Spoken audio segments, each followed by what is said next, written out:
Hi అండి. మీరు ఎప్పుడైనా పన్నీర్ కర్రీని ఇలా ట్రై చేసి చూసారా? ట్రై చేశారో లేదో నాకైతే కమెంట్ చేసి చెప్పండి. ముందుగా అయితే నేను టమాటాస్ని తీసుకుంటున్నాను. వాటిని చిన్నగా పీసెస్ కట్ చేసి పెట్టుకుంటున్నానండి. ఇంకా దాంతోపాటు ఆనియన్స్ ఇంకా క్యాప్సికమ్ కూడా కట్ చేసి అయితే పెట్టుకుంటున్నాను. నేను ప్యాన్ తీసుకుంటున్నానండి. ప్యాన్లో ఒక 1 to 2 table spoons oil add చేసుకుంటున్నాను. కట్ చేసుకున్న ఆనియన్స్ని ఇందులో వేసుకొని సాట్ చేసుకుంటున్నాను. దాంతో పాటుగా వెల్లుల్లి రెబ్బలు ఇంకా ఎండుమిర్చి వేసుకుంటున్నాను. దాని తర్వాత టమాటోస్ని కూడా కట్ చేసుకున్నవి యాడ్ చేసుకుంటున్నానండి. యాడ్ చేసుకొని ఒకసారి అయితే పైకి కిందకి మిక్స్ చేసుకుంటున్నాను. అన్నీ కలిసిన తర్వాత నేనైతే సోక్ చేసి కాజుని పెట్టుకున్నానండి. సోక్ చేసిన కాజు కొంచెం వేస్తున్నానండి. వేసిన తర్వాత దీనిపైన సాల్ట్ యాడ్ చేసి దీని మీద మూత పెడితే టమాటాస్ ఇంకా అన్నీ మగ్గుతాయండి మంచిగా. ఇట్లా మగ్గిన తర్వాత స్టవ్ ఆఫ్ చేసుకొని చల్లార్చుకోవాలండి. చల్లార్చి దాన్ని అయితే గ్రైండ్ చేసి పెట్టుకోవాలి.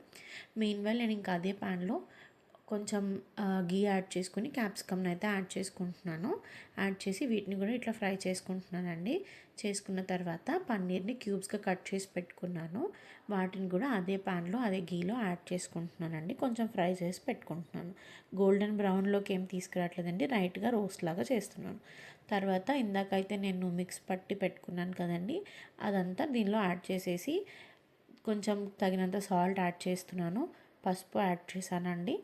ధనియాల పొడి, గరం మసాలా, ఇంకా మనకి కావాల్సిన స్పైసెస్ యాడ్ చేసుకోవచ్చండి. మీకు ఏమన్నా ఎక్స్ట్రా యాడ్ చేసుకోవాలంటే చేసుకోండి. నేనైతే red chilli powder, Kashmiri red chilli add చేసుకుంటున్నాను. అంతే అండి. ఇది అలా 1 to 2 minutes స్లోగా కుక్ చేయండి. స్పైసెస్ అన్నీ యాడ్ చేసిన తర్వాత అంతే అండి, పన్నీర్ మసాలా అయితే రెడీ అయిపోతుంది. ఇలా అయితే ట్రై చేసి చూడండి. చిటికలో అయిపోతుంది, టేస్టీగా కూడా ఉంటుంది.